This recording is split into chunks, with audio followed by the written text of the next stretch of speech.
आज Doubtnut app download करें। Doubtnut पर अपने सभी गणित, रसायन विज्ञान, भौतिक विज्ञान और जीव विज्ञान के डाउट्स का करो सफाया। बस प्रश्न की फोटो खींचो, एक ही प्रश्न को क्रॉप करो और तुरंत वीडियो सोल्यूशन पाओ। अभी डाउनलोड करें। ये क्वेश्चन हमारे पास है कि पूछा गया है क्वेश्चन पे कि सोनोमीटर का कार्य सिद्धांत है। सोनोमीटर किस सिद्धांत पर कार्य करता है ये पूछा जा रहा है। क्या वो हुक के नियम पर कार्य करता है, प्रत्यास्थता के गुण, अनुनाद की स्थिति की या न्यूटन के नियम का पालन करता है। तो हमें ये पता करना है कि कार्य सिद्धांत निम्न में से कौन सा होगा सोनोमीटर के लिए। तो सोनोमीटर को सबसे पहले हम समझ लें कि वो है क्या। देखिए, चाहे हम सोनोमीटर की बात करें, सुरमापी की बात करें, सोनोमीटर को ही सुरमापी कहा जाता है।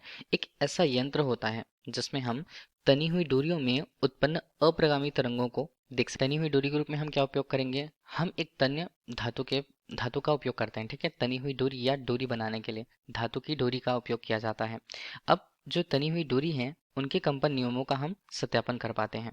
तो इसके लिए नियम क्या होगा, या आवृत्ति जो उत्पन्न हो रही है, देखिए अप्रगामी तरंगे उत्पन्न हो रही है जैसे हम देख सकते हैं। तो अप्रगामी तरंग के लिए जो उसकी आवृत्ति है वो किस तरह से और किस किस पर निर्भर होगी वो हमें देखना होगा।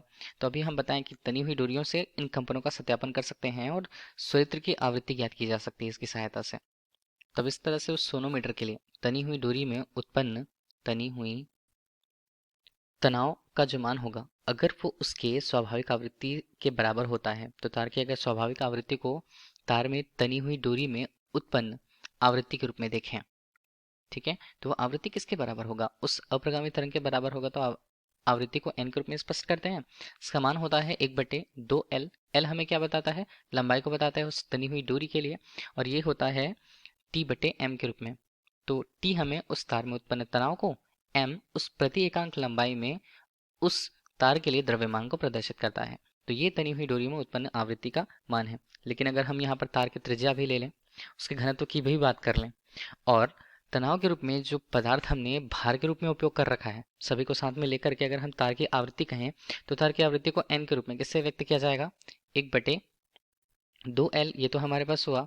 टी को हम क्या लिख सकते हैं, टी को हम लिख सकते हैं कैपिटल M स्मॉल g के रूप में, और नीचे हमारे पास क्या मान होगा, स्मॉल m, वो कितना होता है πr² रो के रूप में। ठीक है, तो ये हमारे पास क्या हुआ, ये हमारे पास तनाव आवृत्ति के मान को प्रदर्शित करता है।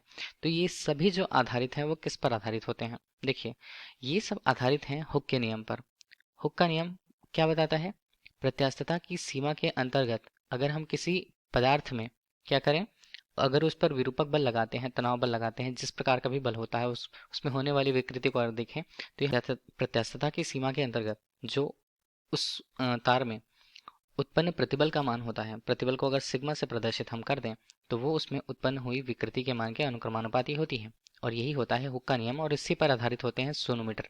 सोनोमीटर के लिए तनी हुई दूरी में उत्पन्न तनाव के मान से हम ये सारे मान देख पाते हैं, और ये कब तक होती है, प्रत्यास्थता की सीमा के अंतर्गत।